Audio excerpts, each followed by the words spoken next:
Hey, everybody. Welcome to this special live edition of crimeHQ. Going to hang on 1 second while we let everybody in, and then we will be good to go. Well, thank you, everybody, for joining us on this happy yet somber Monday morning, afternoon. I'm super excited to have our friend and colleague, Sheryl McCollum here, who is live in Delphi right now. Mac, thank you so much for joining us today. Absolutely. I appreciate you setting this up. Absolutely. Well, no, thank you so much for being here and having boots on the ground. And, you know, it was definitely a very emotional day. You know, I think speaking for the true crime community, you know, hearing the news of the arrest on Friday, you know, and really hoping that this was it this time, because it seems like there's been so many ups and downs, you know, over the last 5.5 years. And, you know, the one thing I have to say is I was personally, you know, emotional going into it this morning and watching the press conference, and then watching Superintendent Doug Carter get emotional there at the podium. It was really, I think everybody felt it, you know, with him. So I want to first start off with you, since you were in the room for the press conference. What was the vibe like? What was the emotion like in that room this morning? Well, if it's okay, let me start before that in the hallway. So we're in the vestibule of the church, and all of a sudden I see Doug Carter. Well, I mean, that's somebody that has been just a superhero, in my opinion, in this whole thing. So he was standing by himself. So I walked up to him and just said, "Hey, you know, it's Sheryl McCollum from Atlanta." And he went, yeah. Like immediately hugs me. This is arguable he's ever going to have in his career. He's busy, but took the time, you know, to speak to Caroline and I for a good while, just down to earth, just unbelievable human being. So then we go into the press conference, and I will tell you, it was standing room only. There were media from everywhere. I've never seen such a bank of cameras. And then when they walked in and he took the podium, there was no applause. This isn't like a high five, like, "Hey, we did it." It was one of our own dadgummit kind of feeling. And it was one of, we're fixing to learn some things we don't want to know. So a lot of this is going to come out. I think it's going to be horrific to hear. I think a lot of us in this business, even day one, speculated about what this crime was probably motivated by and what probably occurred in some way, without having the facts. But just mathematically, if you see it 90 times, 91 is going to look pretty familiar. It's going to resonate with you. But I can tell you, everybody in that room took it seriously. Everybody in that room, I think, felt for the superintendent, felt for the family. And I think it was, to me, it was a larger, but still one community. This isn't just Delphi anymore. Because of CrimeCon, we have all grown to love Kelsey and her grandparents. We have met Abigail's family and have nothing but compassion for them. But I think if you get to know Kelsey, and we've known her 5.5 years, there's, number one, no way you don't fall in love with her. And number two, there's no way you don't see that this child, and she was a child, 17 years old, changed the entire trajectory of her life to go in to start doing victim advocacy. And from that 17-year-old child to now a married woman with a master's degree is going to devote her life to helping other people. I don't know how you sit in that room and don't get emotional. And I, of course, sat in that room, you know, with my own child, Caroline, and, you know, she's Abby's age. And all the things that, you know, Caroline has been able to do in the last 5.5 years that, you know, Abby didn't. I mean, you have to think about it. She didn't graduate from high school. She didn't go to the prom. She didn't start freshman year. She didn't have that first real boyfriend. All of those things that I've been able to gratefully watch Caroline be able to do, that baby couldn't do. And that's where, to me, you know, justice is going to be served, because it needs to. And that's why I think, you know, and the superintendent kind of hit upon it a little bit, you know, the deaths of Abby and Libby is one of why I think it resonates with everybody so much and means so much, is because it was an innocence lost. And I think everybody can kind of feel that pain in the family, for sure. But the one thing that Superintendent Carter did say was that today is not a day to celebrate. And then also the sheriff, says he believes in a God of justice. So, while I think justice will be served, what I think is finally happening, and correct me if I'm wrong, they finally have the answers. The family finally have the answers for the last 5.5 years. And to think that it was somebody that was right under their nose all along in such a small community, to me, it was very surprising, I think, and a bit of a shock. I think you always kind of have that instinct of like, yeah, it's got to be somebody, kind of within their own circles. But to finally hear those words today made it very real. Agreed. And I know for me, the first time I came to Delphi, number one, I'd never heard of Delphi, even though I was in a summer at Purdue myself, and never heard of it. When I got here and drove around and then went to the bridge, there ain't no way you happen upon it. Right. You have to have intimate knowledge of that bridge. So I was pretty convinced from Jump Street, he was right here. Mm-hmm. He was 5 miles. There was no doubt in my mind. And then when I came the second and third time, and now the fourth time, it just all makes more and more and more sense. From the CVS, that makes sense to me. Yeah. He would, like, if you look at spokes on a wheel, if he's the center of that wheel, he's easy to the high school, he's easy to the bridge, he's easy to the creek, he's easy to the, Dairy Queen, which is the only fast food joint. I mean, he's right in the center of this whole thing that he in some way controls.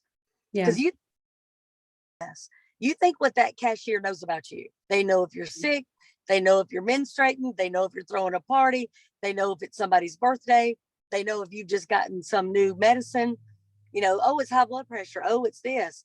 They know a lot about you if you check out once a week. No, absolutely. Absolutely. And, that's another thing that was a huge takeaway from the press conference is the law enforcement and the prosecutor's office asked that we don't speculate. And we can sit and we can speculate all day long. And of course, everybody's following Twitter and Facebook and seeing all the things coming around. But the one thing that we do know about Richard Allen, who's 50 years old, his house was just a half a mile or 2 miles from the bridge. He was a manager at the local CVS. I did see some post sound with Mike Patty, who, if you've all been to CrimeCon before, Becky and Mike have been there every year. And he had said that he had some photos processed at the CVS for law enforcement for this, and that Allen did not charge them for it. So the family had close contact with the person who was responsible for killing their grandchild. And just think about that. He touched those pictures. So however many copies he touched them and handed that to the family. And then he said, no charge, like he's doing them some effing favor. Can you imagine? No. Oh my God. And here's the thing. This is why I think what happened today was sheer brilliance. They kept putting up the tip line number. They kept referring to the tip line in the email tip. It is without any hesitation that I tell you that I firmly believe they are doing that because they are looking for additional victims, that they believe what we have all believed. There ain't no way first time out of the gate, you're going to take 2 victims, broad daylight, on a bridge 70 something feet in the air. That ain't your first rodeo. So whether they're going to another state to try to connect to crime, or they are now that we have a face and now that we have a name, how many young girls went into the CVS and he said something inappropriate? How many young girls did he follow? Is there a camera in the bathroom at CVS? What's on his computer?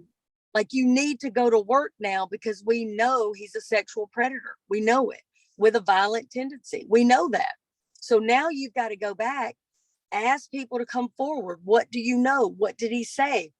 Did he allude to anything that now, if somebody tells it, was there something at the crime scene that was familiar?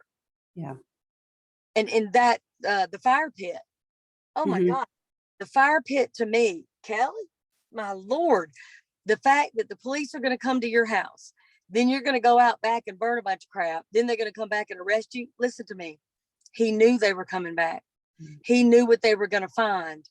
That fire pit to me is a money tree, because it means he kept something for 5.5 years that would in fact incriminate him. Well, and that's something that I think it was Superintendent Carter had alluded to, that I picked up on a little bit, was he thanked all of the lab workers for how much effort they put into this. So I took away with that as kind of, there was quite a significant amount of forensic and physical evidence left behind, and so they said it was, still far from being complete, the investigation. I'm still sure that there's a lot of answers that there are a lot of questions that they don't have the answers to just yet. But it just shows to show you, people always say, well, what have you been doing for 5.5 years? All these arrests of all these ancillary peripheral men have been captured. Yeah, this guy was under your nose the whole time. But I think this will come out in about a month or two when we get to see those charging documents and really see what they've done. They wanted to make sure those T's were crossed, those I's were dotted, because there ain't no going back once they move forward. And it's brilliant. Them sealing the affidavit is brilliant. Them not giving the information for 5.5 years has been brilliant. Again, they're all going to speculate and tell you probably 99% their throats were cut. Okay, I don't have to know that. They need to know it and work it. We can wait on all of that. And I think, again, the way they've worked this thing so cohesively and with the family, one thing that really touched me today is when he admitted, I know you've been frustrated with me. Yeah. I know you've even been mad at me, but again, they're basically family. And that's going to happen in a family. You're going to irritate me. You're going to upset me.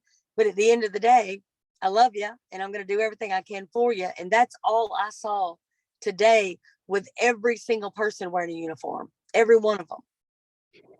Mac, in your work at the Cold Case Investigative Research Investigative Institute, you touched a little bit about Alan being a manager at the CVS. We've kind of, not only the photo of him next to the two sketches that look very much like him, and really how spot on they were, even though they changed a little bit. It was like, oh wait, young guy, no facial hair, no older guy, facial hair. But now that you see them together, the three together, you're like, all right, I get it. But I think to me, the photo heard round the world is the picture of Alan with a bulletin board behind him and that sketch right over his left shoulder. And the eeriness and the unsettling, spine tingling, make the hair on your arms stand up. Yeah. You touched upon a little bit about how you think he has other victims, but in your profession, what does that say a little bit more about him? Is he callous? Is he brazen? Or is he just a stupid criminal, a stupid murderer? Like what does that tell you about him?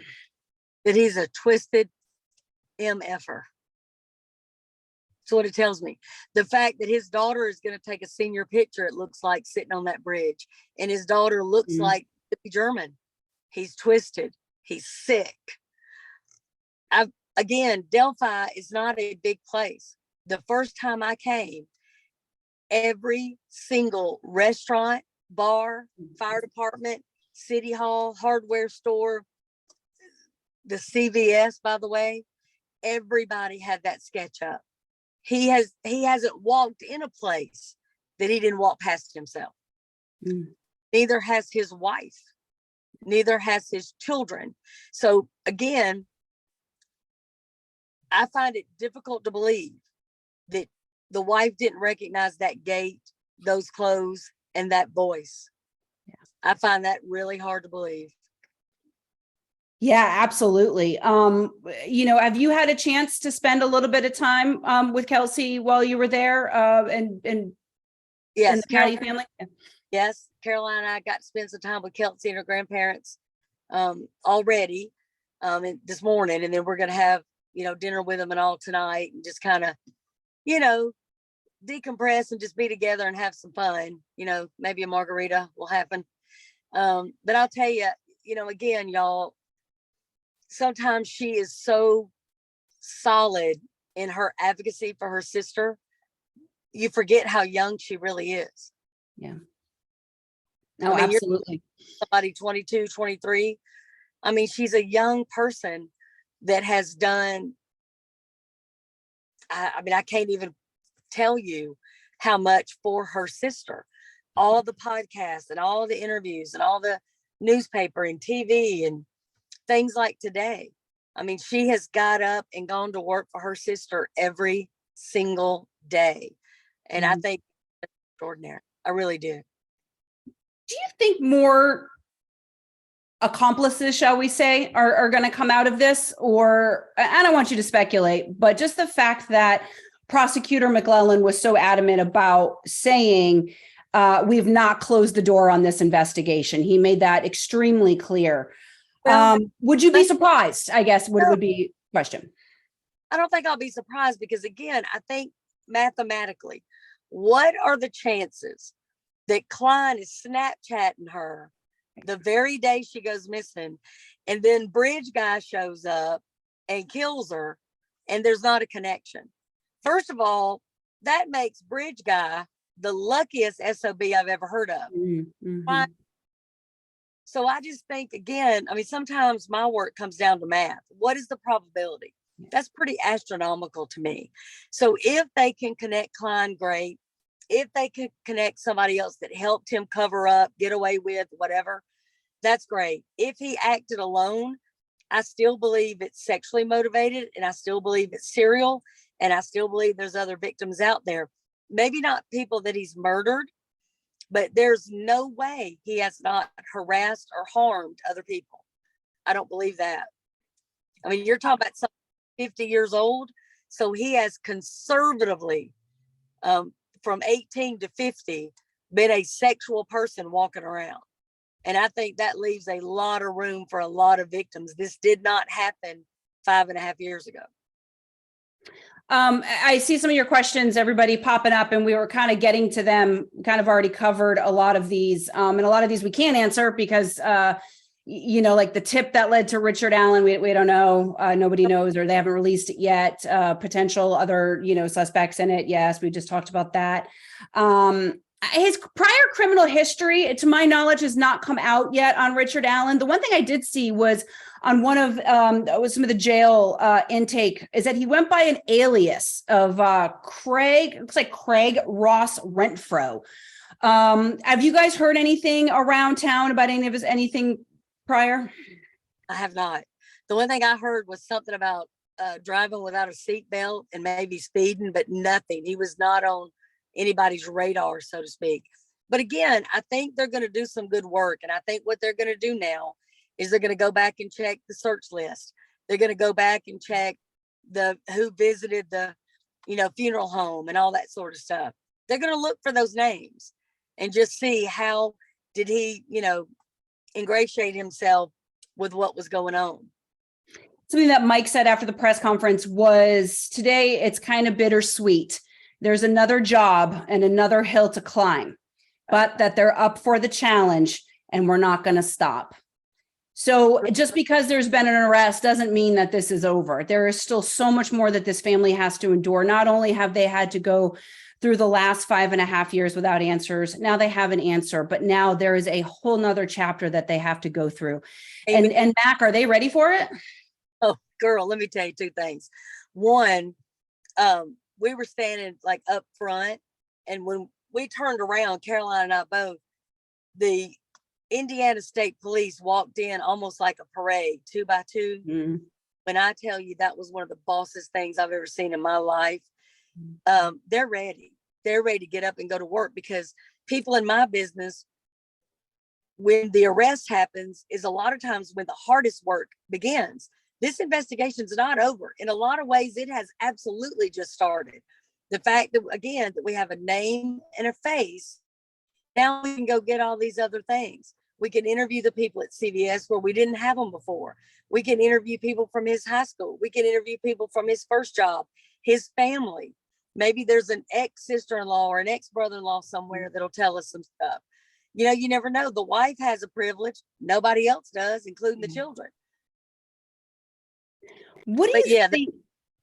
They're up for it. Yeah, no, absolutely. And so he's obviously, or it was stated today, he entered a plea of not guilty, is being held without bond. His pretrial hearing will be January 13th, with the trial slated to start on March 20th. And the family's ready for this. I mean, I know you said they are, but I mean, it really is an emotional roller coaster having to go through. And, while a lot of the focus today is on Richard Allen, we can't lose sight of Libby and Abby. And I think, anybody who's been involved in CrimeCon, if you've been to at least one, you've come across, Kelsey and Pat and Mike and Becky, and they're just such lovely, wonderful people that we all feel this hits everybody. It absolutely hits everybody who's come across them and heard their story, are absolutely touched by them. And while justice would be that they can come back and live their lives, that can't happen. But there can be answers and there can be a punishment.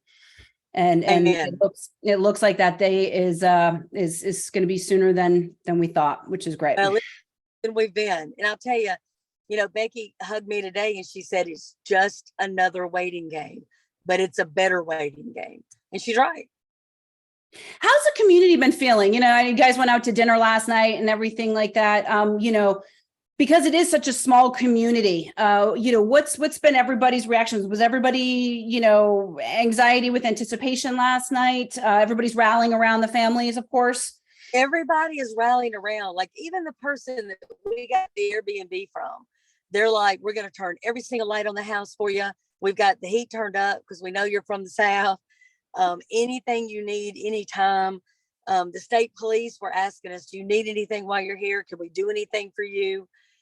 Everybody has just been remarkable. But again, there's that undertone that it was one of us, which is just more hurtful. If this had been a stranger from Kansas, it would be easier to accept. But this was somebody that they did see at CVS, and they did see here and there, maybe the ball field, maybe a church, maybe the school, and I think that's the saddest element to the who it came to be. And that's what the prosecutor said. He said, what's most concerning about this case is that it's a local guy, is what he said. Absolutely. But they had to know all along it was a local guy. If you really looked at it, you would pray that it was somebody else that just came in, did something horrible and left. But the odds of that just never added up. But again, this is a strong community. This is a faith-based community. They are, circling their wagons, and they are taking care of their own. And I will tell you, the state police were remarkable today, but those Methodists showed up and showed out. They had every door, they had every exit covered. They greeted every single person. They helped every single person. They were welcoming. They had all of the, here's the coffee, here's the restrooms, here's whatever you need. And when it was all over, they just encircled that family and protected them and got them out of there because they didn't want to talk to anybody.